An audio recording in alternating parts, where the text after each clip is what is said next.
Some aircraft were built to win wars, some were built to break records, and some, well, they leave us wondering what the designers were thinking.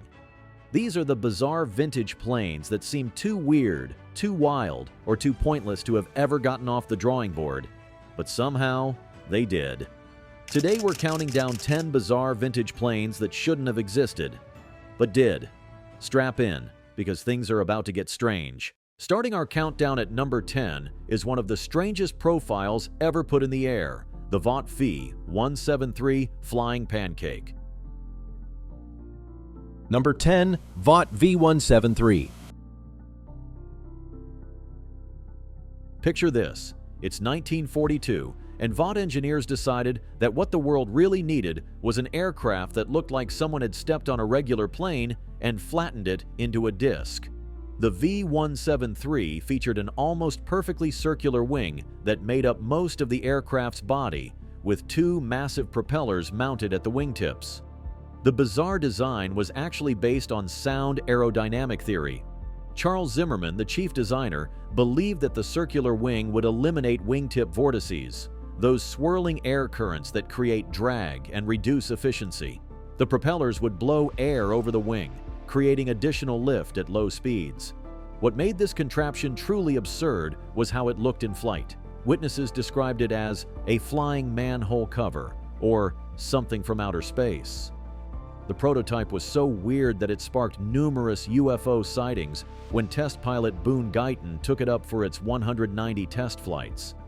The military was intrigued enough to order a full-scale fighter version, the XF-5U-1. But the project was canceled in 1947 when jet engines made propeller fighters obsolete.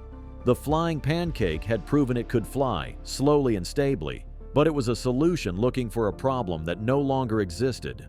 At number 9, we have the German Blohm Voss BV 141, a plane that looks like it was designed by someone who'd never seen another aircraft. Number 9. Blohm Voss BV 141. The BV-141 was an asymmetrical reconnaissance aircraft that defied every convention of aircraft design. While most planes are built around a central axis for balance, this monstrosity had its fuselage and cockpit pod completely offset to one side, with the engine and propeller on the opposite side of the wing. Dr. Richard Vogt, the chief designer, insisted that asymmetry was the key to better visibility for reconnaissance missions. The observer and pilot sat in a glazed pod that jutted out from the starboard side of the wing, giving them an unobstructed view downward. Meanwhile, the engine sat alone on the port side, counterbalancing the crew compartment. By all rights, this aircraft should have spun itself into the ground on takeoff. The asymmetrical design created uneven thrust and lift that would make any pilot's life miserable. Yet somehow, it worked. The BV-141 flew reasonably well, though pilots reported it had peculiar handling characteristics and required constant trim adjustments. The Luftwaffe ordered small numbers for evaluation, but the aircraft never entered mass production. Between the complex manufacturing requirements and Germany's deteriorating war situation, only 28 BV-141s were ever built. Most were destroyed during Allied bombing raids, making this asymmetrical oddity one of aviation's rarest birds. Coming in at number 8 is the McDonnell XF-85 Goblin, a fighter so small it had to be carried inside another plane. Number 8. McDonnell XF-85 Goblin. The concept seemed logical enough in 1948. America's new B-36 Peacemaker bombers needed fighter escorts for their long-range missions, but conventional fighters didn't have the range to accompany them across entire continents. The solution? Build a tiny fighter that could nest inside the bomber's bomb bay and deploy when needed. The XF-85 was essentially a flying engine with wings. At just 14 feet long with stubby little wings, it looked more like a cartoon aircraft than a serious fighter. The pilot sat in a cramped cockpit, barely larger than a phone booth, surrounded by 4 .50-caliber machine guns that made up most of the plane's offensive capability. The deployment system was pure nightmare fuel. The Goblin would be lowered from the bomber's bay on a retractable hook, start its engine while dangling in the slipstream, then release to begin its mission. Recovery involved flying back underneath the bomber and hooking onto a trapeze system. While both aircraft flew at 200+ miles per hour, test pilot Edwin Schock managed to prove the concept could work, sort of. The Goblin could fly and fight, but the recovery process was nearly impossible.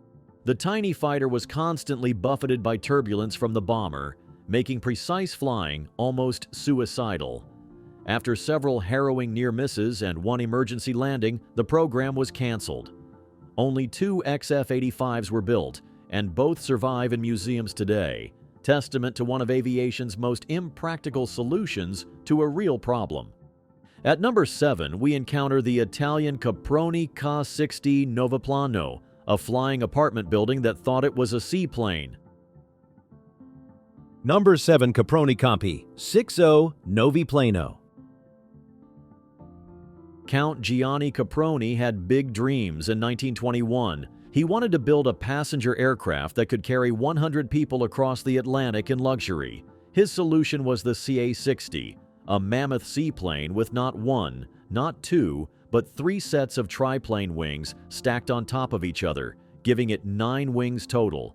The Noviplano, literally 9 plane, looked like someone had taken 3 World War I bombers and stacked them like pancakes. 8 engines were scattered across the wings, and the passenger cabin was built like a luxury boat hull, complete with sleeping berths and a dining area. The whole contraption weighed over 26 tons when loaded. The physics were questionable from the start. 9 wings created enormous drag, and the structural integrity of stacking 3 sets of wings was dubious at best. The center of gravity was so high that the aircraft was inherently unstable, and the control surfaces were woefully inadequate for such a massive machine. On March 4, 1921, test pilot Federico Semprini took the Noviplano up for its second flight attempt. The massive seaplane managed to lift off from Lake Maggiore, climbed to about 60 feet, then promptly broke apart in midair and crashed into the lake. Semprini survived, but Caproni's dream of a flying ocean liner died with the wreckage. The failure was so spectacular that Caproni never attempted another large passenger aircraft. The CA-60 remains a monument to the dangers of thinking that if some wings are good, 9 wings must be better. At number 6, we have the Northrop XB-35 Flying Wing, a bomber that looked like it had escaped from a science fiction movie. Number 6 Northrop XB-35 Flying Wing. Jack Northrop was obsessed with the flying wing concept, believing that eliminating the fuselage and tail would create the most efficient aircraft possible.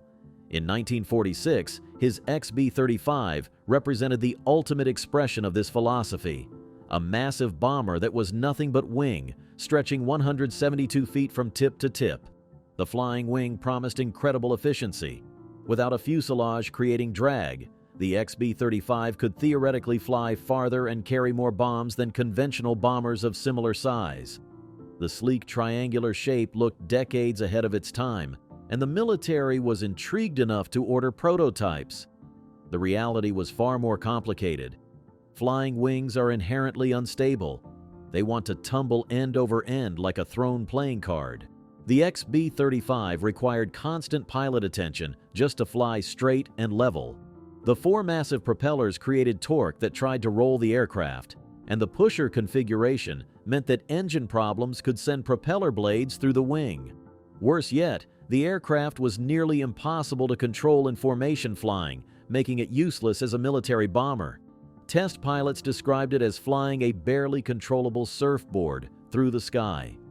After years of trying to solve the stability problems, the program was canceled in favor of the jet-powered XB-49, which had its own set of issues.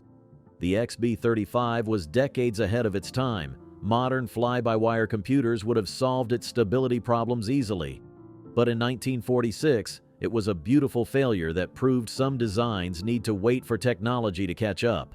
Coming in at number 5 is the Italian Stipa-Caproni, an aircraft that looked like someone had stuffed a propeller inside a flying barrel. Number 5 Stipa-Caproni. Luigi Stipa thought he could make propellers more efficient by putting them inside a tube, like a primitive jet engine. So in 1932, Caproni built him a test plane that looked exactly like a flying oil drum with wings stuck on the sides. The pilot sat in a tiny cockpit on top of this barrel with almost no visibility. The propeller was completely hidden inside the fuselage, which was basically one big tube from nose to tail. It looked absolutely ridiculous. When test pilot Domenico Antonini flew it in 1932, he described the experience as terrifying. The thing flew like a bathtub, sluggish, unstable, and prone to stalling without warning. They built exactly one, flew it a few times, then gave up. Ironically, Stipa's basic idea wasn't wrong. Modern jet engines use the same ducted fan concept. He was just 40 years too early. At number 4, we encounter the Convair XFY-1 Pogo, a fighter that took off like a rocket and landed like a prayer. Number 4. Convair XFY-1 Pogo. The U.S. Navy had a problem in the 1950s. Their aircraft carriers were getting smaller, but their jet fighters were getting bigger and faster. Convair's solution was radical: build a fighter that could take off and land vertically, eliminating the need for long runways entirely. The XFY-1 Pogo was essentially a massive engine with wings and a cockpit attached. The pilot sat in a seat that could rotate 45 degrees, because taking off vertically meant sitting on your back like an astronaut. The aircraft would balance on its tail during takeoff, transition to horizontal flight, then somehow reverse the process for landing. What made this concept particularly insane was the landing procedure. The pilot had to fly backwards toward the ground while looking over their shoulder, then balance a 16,000-pound aircraft on its tail, using only engine thrust and tiny control surfaces. It was like trying to land a rocket while doing a handstand. Test pilot James "Skeets" Coleman proved it could be done, making successful vertical takeoffs and transitions to horizontal flight. But the vertical landings were near suicidal. The pilot had almost no forward visibility during the critical final approach, and any engine failure meant an immediate crash with no possibility of recovery. The program produced spectacular footage of an aircraft that seemed to defy gravity, but practical problems killed it. Pilots couldn't maintain proficiency without constant practice, and the risk of fatal accidents was simply too high. The Navy canceled the program in 1956, concluding that vertical takeoff fighters were a bridge too far for 1950s technology. At number 3, we have the Messerschmitt Me 323 Gigant, a transport so large it needed 6 engines just to barely get off the ground. Number 3. Messerschmitt Me 323 Gigant. Germany needed to transport tanks during World War II, so Messerschmitt took their already massive Me 321 glider and strapped 6 engines to it. The result looked like a flying warehouse that someone forgot to make aerodynamic. The Gigant could carry 23,000 pounds. Trucks, artillery, even small tanks could drive right through its nose doors. But it was so underpowered that takeoffs required perfect weather and a lot of luck. Once airborne, it could barely climb and flew slower than most cars drive on highways. This made it a sitting duck for Allied fighters. The Me 323 was so slow and helpless that it needed massive fighter escorts just to survive. On one day in 1943, Allied fighters shot down 14 out of 16 Me 323s in a single battle. They built 213 of these flying targets, and most were destroyed in combat. The Gigant proved that sometimes bigger just means you're a bigger target. It could haul incredible loads, but only if enemy fighters were taking the day off. At number 2, we have Howard Hughes' H-4 Hercules, better known as the Spruce Goose, a flying boat so large it made other aircraft look like toys. Number 2. Hughes H-4 Hercules. Howard Hughes was supposed to build a transport plane that could carry troops across the Atlantic without being sunk by German U-boats.